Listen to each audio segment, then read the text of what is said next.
Winter sports is finally upon us. However, there's been some drastic changes. Today, we'll get into some important updates involving moderate risk sports that will occur this season. We'll also get into a preview of each winter team's strengths and weaknesses and predict how their season will go.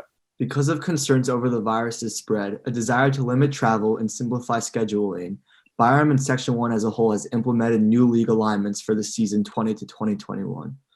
We'll cover how that will affect players and the teams at BHCSD. We were able to talk to some students about their thoughts on the upcoming season and some unprecedented changes they'll have to face this year. So without further ado, let's jump right into episode 3.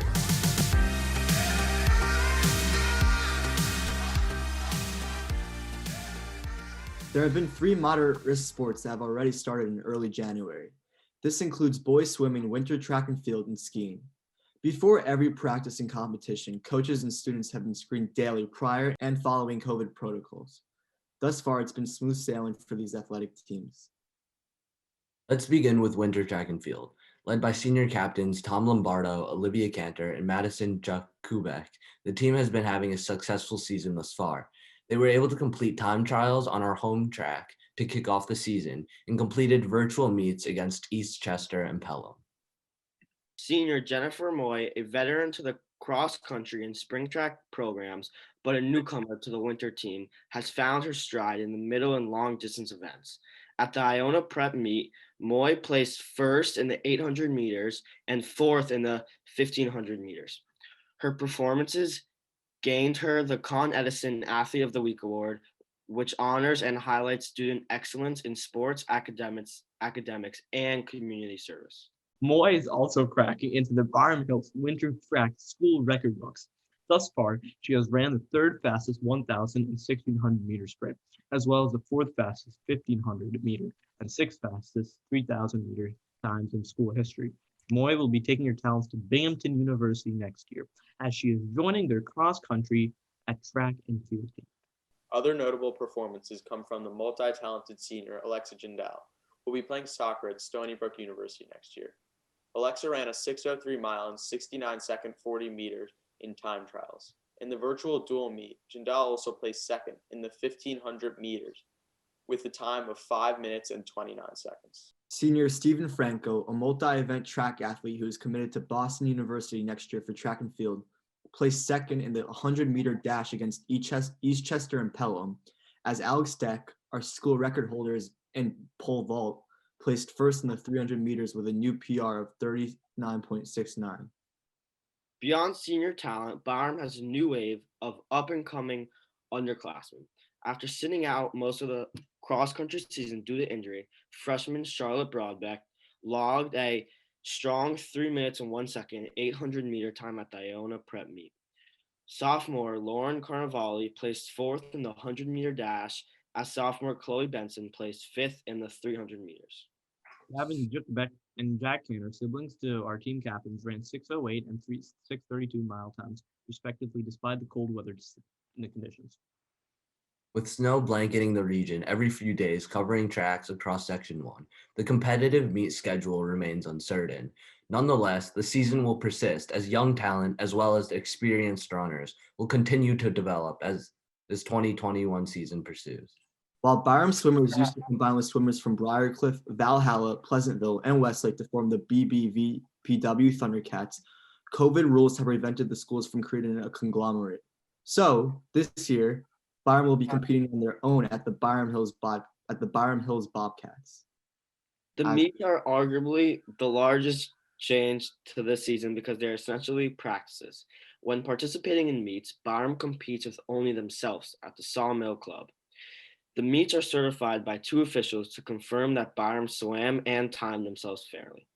These times that swimmers log for each race are recorded into Section 1 database.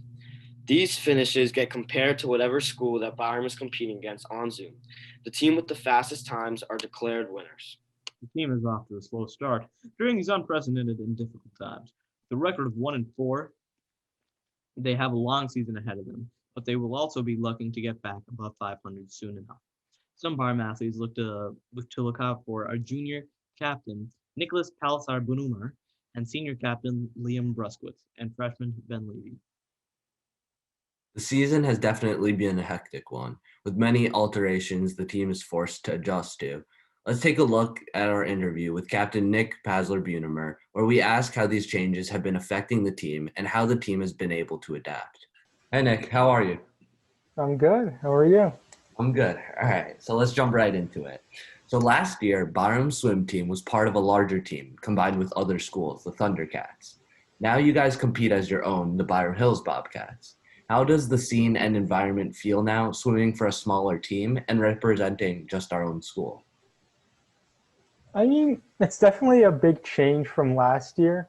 I mean, just some numbers. We went from about 20 something, almost 30 swimmers to about 10 in the beginning of the season. So it was a pretty big change. So Okay, so what are some of the positives and negatives about being on a smaller swim team now? So I guess some of the positives is you really get to know the team very well because there's, less people.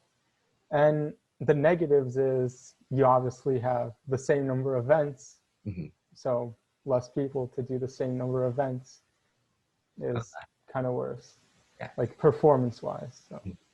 So this hasn't been the only drastic change for the swim team this year. You guys also now compete essentially by yourselves since meets are virtual. What is it like competing without other teams there? And do you feel a big difference? So competing without any teams there, personally, I do feel a big difference. Like when you're swimming and you're able to see the other competitor in the lanes next to you, it just helps. At least for me, it helps a lot being able to see where I'm at. Meanwhile, when you swim I guess against yourself or against the clock, there's really no point of reference to base yourself off of except your own I guess timing. Mm-hmm. So it's definitely a big difference, at least in my opinion. Okay. So how do you think these changes are affecting the team as a whole? Do you think you guys are doing better off or worse doing these meets virtually? I mean, I'd say that there's two sides to it. Mm-hmm. There's the side to, since there's some new swimmers on the team, I think for them it might be a lot easier because, there isn't the big pressure of having someone else beside you. And eventually, if you're not doing too well, this happens to everyone, you just see them speeding off in front of you and you kind of it's kind of rough. Mm-hmm. But yeah. All right. So you're a junior captain this year and an upperclassman. How have you been able to push other kids to improve? And how have you been able to motivate these underclassmen in the midst of these strange times and big changes?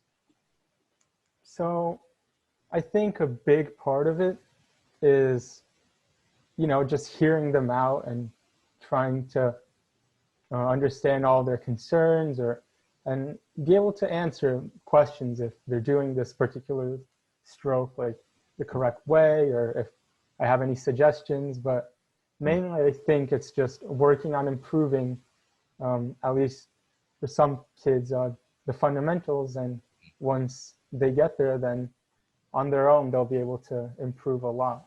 Mm-hmm.